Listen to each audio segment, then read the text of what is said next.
দাঁড়িয়ে পেশাব করলে কি গুনাহ হবে? দাঁড়িয়ে পেশাব করলে সেটা অনুচিত এবং অনুত্তম হবে। কারণ হলো দাঁড়িয়ে পেশাব করলে তার ছিটা আমাদের গায়ে এসে লাগে, অথচ পেশাবের ছিটা থেকে বাঁচার জন্য নবী করিম সাল্লাল্লাহু আলাইহি ওয়াসাল্লাম তাকিদ দিয়েছেন। কবর আযাবের অন্যতম একটা বড় কারণ হলো পেশাব থেকে ভালো করে পরিচ্ছন্ন না হওয়া। এই জায়গা থেকে দাঁড়িয়ে সচরাচর পেশাব করা উচিত নয়। রাসূল আকরাম সাল্লাল্লাহু আলাইহি সাল্লাম সম্পর্কে আমাদের আয়েশা রাদিয়াল্লাহু তাআলা আনহা বলেছেন, এবং তিরমিজিতে হাদিসটি বর্ণিত হয়েছে। তার ভাষ্য হলো এরকম যে তিনি বলেছেন, নবী আলাইহিস সালাম দাঁড়িয়ে পেশাব করতেন। এই কথা কেউ বললে তোমরা বিশ্বাস করবে না। সেই জায়গা থেকে দাঁড়িয়ে পেশাব করাটাকে অ্যাভয়েড করা উচিত এবং উত্তম।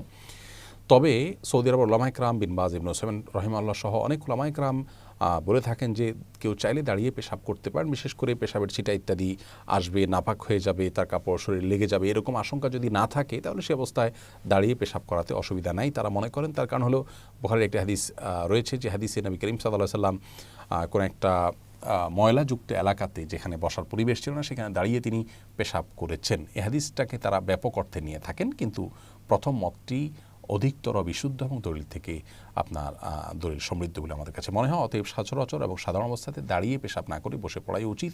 রাসূল আকরাম সাল্লাল্লাহু আলাইহি ওয়াসাল্লাম স্বাভাবিক অবস্থায় সেটিই করতেন। হ্যাঁ, বিশেষ কোনো কারণে কোনো জায়গায় বসা পরিবেশ নাই এরকম হলে সেখানে দাঁড়িয়ে পেশাব করা যেতে পারে।